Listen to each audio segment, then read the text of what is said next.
Students, आज हम cell the fundamental unit of life part third शुरू करेंगे। पार्ट थर्ड में सबसे पहले आज हमें पढ़ना है shape and size of cell. सबसे पहले बात करते हैं the shape and size of cells are depend on the functions in which they perform और the body in which they lie. You know very well some cells have fixed shape but some will have peculiar and stay in the same shape and size. Okay? तो हम कह सकते हैं कि जो shape और size है cell का वो क्या करता है, उस पर डिपेंड करता है जो स्पेसिफिक फंक्शन सेल के द्वारा क्या किया जाता है, परफॉर्म किया जाता है। कुछ ऑर्गेनिजम्स ऐसे होते हैं जिनके जो सेल्स हैं उनकी फिक्स शेप होती है, जबकि कुछ ऑर्गेनिजम्स ऐसे हैं जिनके सेल्स की जो शेप है वो पेक्युलर है, सेम शेप और साइज रहता है। ये ज्यादातर जो सेम शेप और साइज वाला है वो मल्टी सेलुलर ऑर्गेनिजम्स में होता है, जबकि जो यूनिसेलुलर ऑर्गेनिजम्स हैं उसमें मोस्टली जो है क्या होती है, चेंजिंग शेप और साइज होता है। ओके, नेक्स्ट आपका इसमें देखते हैं the shape and size of cells are depend on the specific function they perform or the body in which the cells lie. Okay, some organisms have cells having same size and shape, or we can say it is peculiar.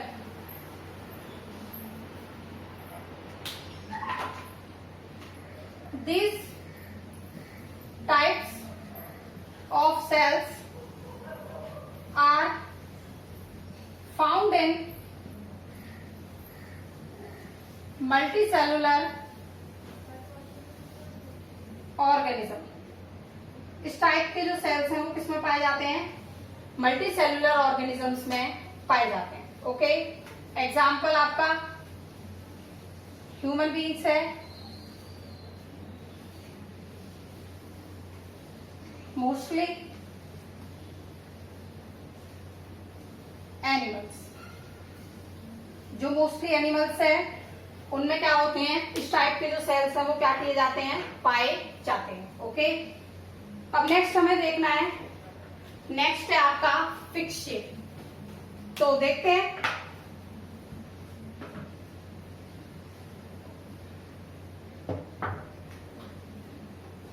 Some cells are changed regularly in its shape and size. This type of cells are found in unicellular organism. ये इस type के जो cell है वो ज्यादातर कहाँ पाए जाते हैं, यूनिसेलुलर ऑर्गेनिजम्स में पाए जाते हैं। एग्जाम्पल अगर इसका देखें तो इसका एग्जाम्पल हो जाएगा एमीबा। आप देखोगे जो अमीबा है उसकी जो सेल है रेगुलरली शेप और साइज क्या होता रहता है, चेंज होता रहता है। ओके, तो ये थी सेल्स के शेप और साइज की बात। नेक्स्ट चलते हैं नेक्स्ट टॉपिक है इस चैप्टर का सेल ऑर्गेनल्स। सेल ऑर्गेनल्स क्या है? हम बोल सकते हैं सेल के अंदर जो ऑर्गन्स या कंपोनेंट पाए जाते हैं उसे हम क्या बोलते हैं? सेल ऑर्गेनल्स कहते हैं। तो हम लिखेंगे the components that are found in the internal medium of the cell is called cell organelles। क्या कहलाता है? सेल ऑर्गेनल्स कहलाता है। सेल ऑर्गेनल्स के बहुत सारे एग्जाम्पल हैं, जैसे आप कहो साइटोप्लाज्म है, न्यूक्लियस है, प्लाज्मा मेम्ब्रेन है, माइटोकॉन्ड्रिया है, गोल्जी बॉडीज है, all are the example of cell organelles. Okay, there are mainly 3 components from which the cell is made up of, जिससे सेल क्या होता है? बना होता है। First plasma membrane, second nucleus, third cytoplasm. तो ये 3 मेन कंपोनेंट हैं किसके? सेल। अब हम एक एक सेल ऑर्गेनल के बारे में बहुत डेस्क्रिप्टिव फॉर्म में क्या करेंगे? पढ़ेंगे। ओके, तो देखते हैं।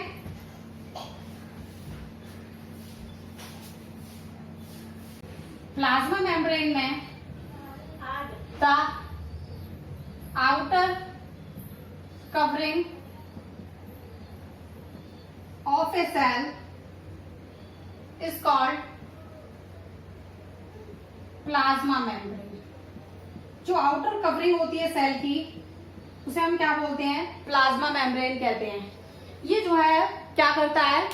ये जो प्लाज्मा मेम्ब्रेन है ये अलाउ करता है या फिर परमिट करता है पार्टिकल्स के मूवमेंट को, इंटरनल और एक्सटर्नल। इसलिए इसे क्या कहा जाता है? सेलेक्टिवली परमिएबल मेम्ब्रेन भी कहा जाता है। तो हम इसे लिखेंगे इट अलाउ और permits the movement of substance from the cell or into the cell।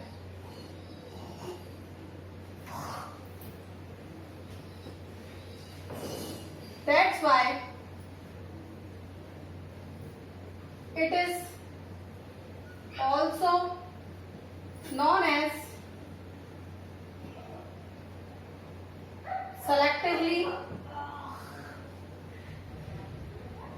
permeable membrane. इसलिए हम इसे क्या कहते हैं? सेलेक्टिवली परमिएबल मेम्ब्रेन भी। नेक्स्ट हमारा how the movement of substance takes place inside and outside the cell. Question ये आ जाता है कि जो सब्सटेंस है, सब्सटेंस का मूवमेंट कैसे होता है? एक्चुअल में सबसे पहली बात ये आती है कि जैसे गैसेस हैं, कार्बन डाइऑक्साइड है, ऑक्सीजन है, इनका जो मूवमेंट होता है सेल के अंदर इनसाइड या आउटसाइड, वो एक प्रोसेस से होता है जिसे हम क्या बोलते हैं, डिफ्यूजन। तो समझते हैं।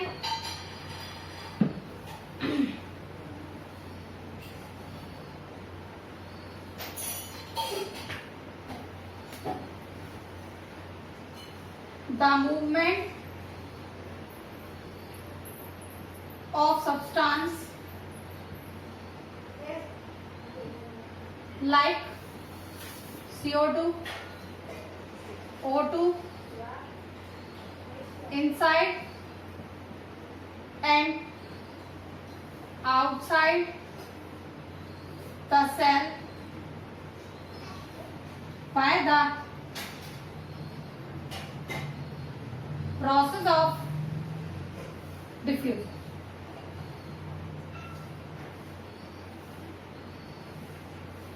ओके अब यहां पर बात आती है कि डिफ्यूजन क्या है। डिफ्यूजन क्या है? डिफ्यूजन जो है सब्सटेंस का movement, the movement of substance, substance का मूवमेंट है हायर कंसंट्रेशन से लोअर कंसंट्रेशन की तरफ। तो हम इसमें नीचे लिख सकते हैं डिफ्यूजन की definition, the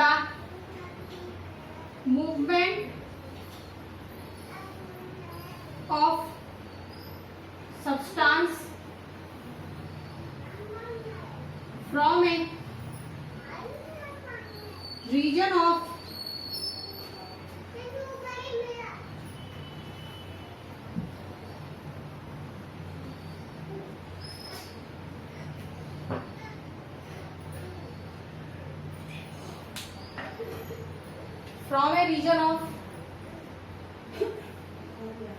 higher concentration to the region of lower concentration is called diffusion। तो ये तो बात थी मूवमेंट गैसेस की, मूवमेंट ऑफ गैसेस। अब नेक्स्ट बात आती है आपकी मूवमेंट ऑफ वाटर या जो लिक्विड सब्सटेंस है वो कैसे होता है। तो द मूवमेंट ऑफ वाटर और the liquid substance takes place by the process of osmosis। तो यहाँ पर जो मूवमेंट है वाटर का या लिक्विड का वो किससे होता है? वो होता है आपका ऑस्मोसिस से। ओके, अब बात आती है ऑस्मोसिस क्या है। ऑस्मोसिस स्पॉन्टेनियस फ्लो होता है वाटर का सेमी परमेएबल मेम्ब्रेन से हायर रीजन से लोअर कंसंट्रेशन ऑफ रीजन की तरफ, उसे हम क्या बोलते हैं?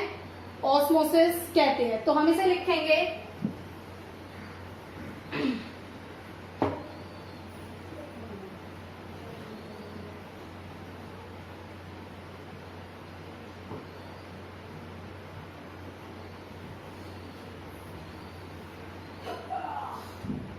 the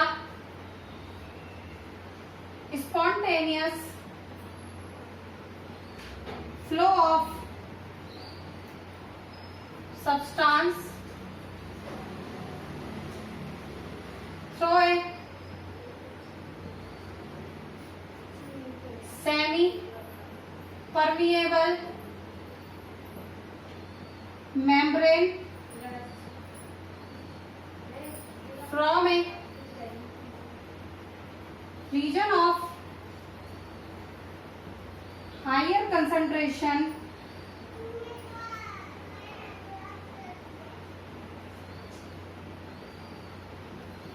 to the region of lower concentration। इस प्रोसेस को हम क्या कहते हैं? ऑस्मोसिस कहते हैं। ओके, नेक्स्ट है, अब हमें पढ़ना है कि सेल की क्या क्या कंडीशन होगी जब हम उसे अलग अलग मीडियम में रखेंगे। मान लो हमने सेल को रखा जब जो सॉल्यूशन है वो कंसंट्रेट है, एक में रखा जब दो सेल के इंटरनल और एक्सटर्नल दोनों मीडियम में क्या है, सेम कंसंट्रेशन है वाटर की। थर्ड वन हमने जो है डाइल्यूट में रखा, तो वहां पर सेल के साथ क्या क्या कंडीशन होंगी और उस प्रोसेस को क्या कहेंगे वो हमें पढ़ना है। तो यहां पर फर्स्ट है आपका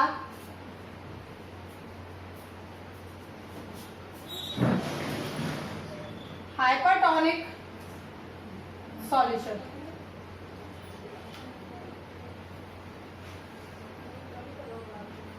If the medium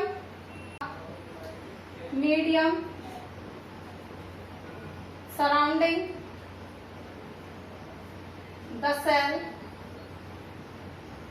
has higher concentration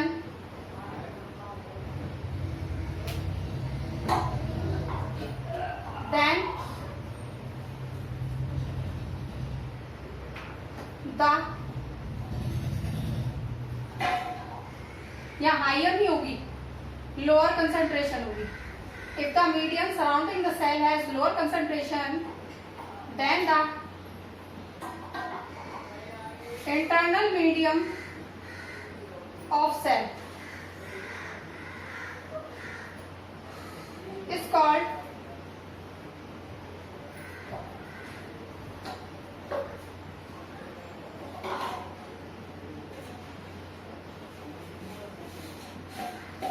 hypertonic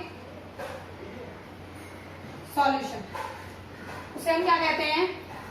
hypertonic solution कहते हैं। अब इसमें हमने लिया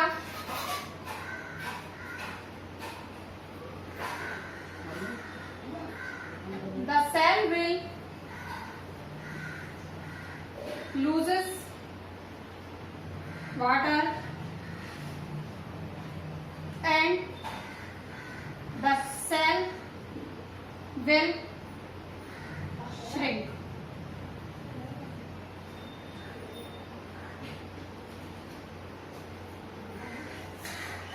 तो यहाँ पर क्या है कि जो सेल है वो वाटर लूज करता है, ठीक है ना, और क्या होगा, जो सेल है वो क्या होगा, श्रिंक करेगा इसमें।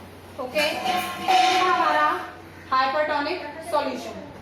अब नेक्स्ट है आपका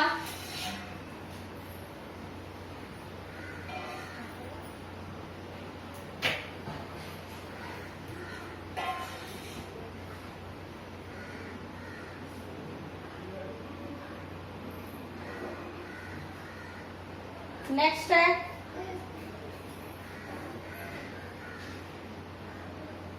isotonic solution. If the concentration of water is equal in internal and external medium of the cell, the cell remains same। जो सेल है वो क्या रहता है, सेम रहता है। This process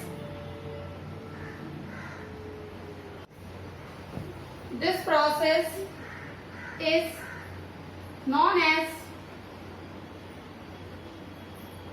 isotonic solution. तो ये जो प्रोसेस है उसे हम क्या कहते हैं, आइसोटोनिक सॉल्यूशन कहते हैं। नेक्स्ट है आपका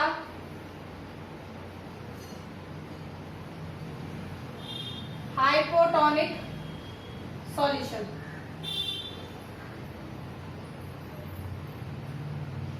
हाइपोटोनिक सॉल्यूशन में क्या होगा? If the concentration of water is higher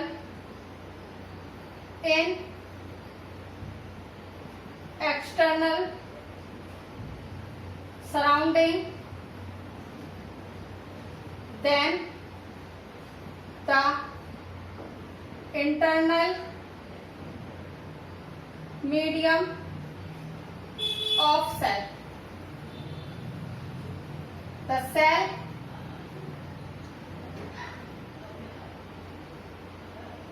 gains water. यहाँ पर जो सेल है वो क्या करता है? वाटर गेन करता है. The cell will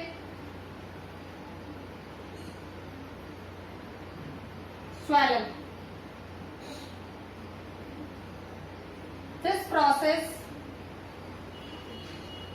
is known as